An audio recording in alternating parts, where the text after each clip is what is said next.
in the city of Newport in Wales, and this is St Woolos Cemetery.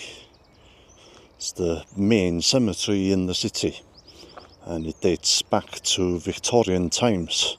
In the mid-90s, the city got labelled as the New Seattle, primarily because of the vibrant live music scene in the city at the time, but also because there were a number of Welsh bands who were making it into the big time at the time. And it's actually the place where Kurt Cobain got engaged to Courtney Love.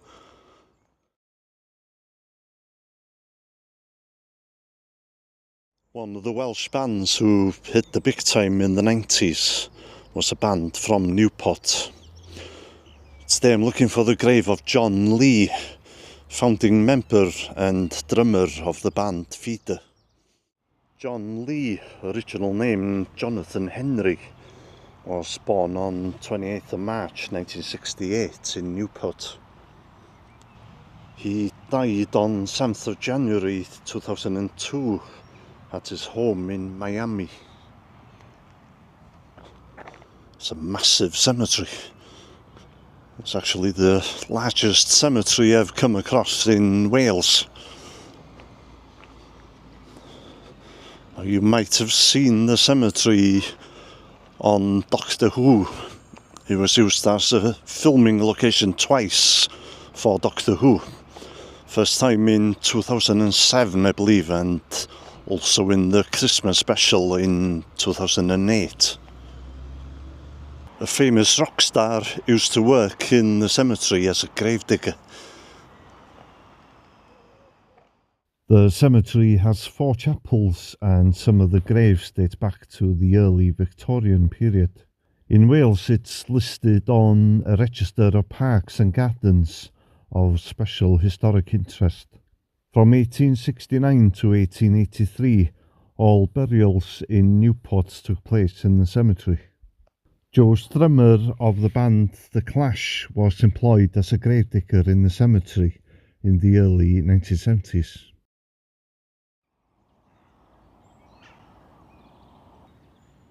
In the late 1980s, before the band FEEDER were formed, Jon Lee was briefly the drummer for the Newport band The Darling Birds.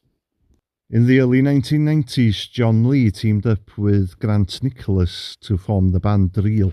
They shared a vision of forming a 3-piece band similar to the Police.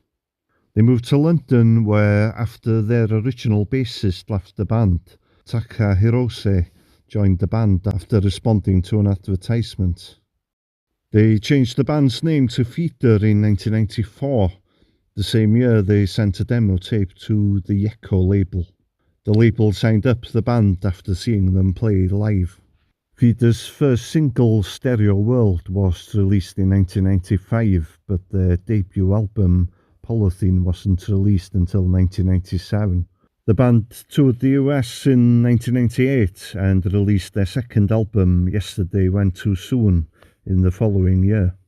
The album peaked at number 8 in the UK charts, and they supported the Red Hot Chili Peppers and the Manic Street Preachers the same year. After spending the year 2000 writing songs and playing festivals, including Glastonbury, the album Echo Park was released in 2001 and is considered their breakthrough album. It charted at number 5 in the UK charts. The album includes the songs Buck Rogers and 7 Days in the Sun. The song Buck Rogers would become one of their signature songs, although it was almost given away to a major US band, whose identity has not been disclosed. In 2002, the music world was shocked when Jon Lee took his own life at his Miami home. News of his death was only released 2 days later. The funeral took place at St Mary's Church in Newport, and hundreds of fans attended the funeral. Grant Nicholas gave an emotional tribute, and the FEEDER song High was played during the ceremony. And here's the grave of Jon Lee.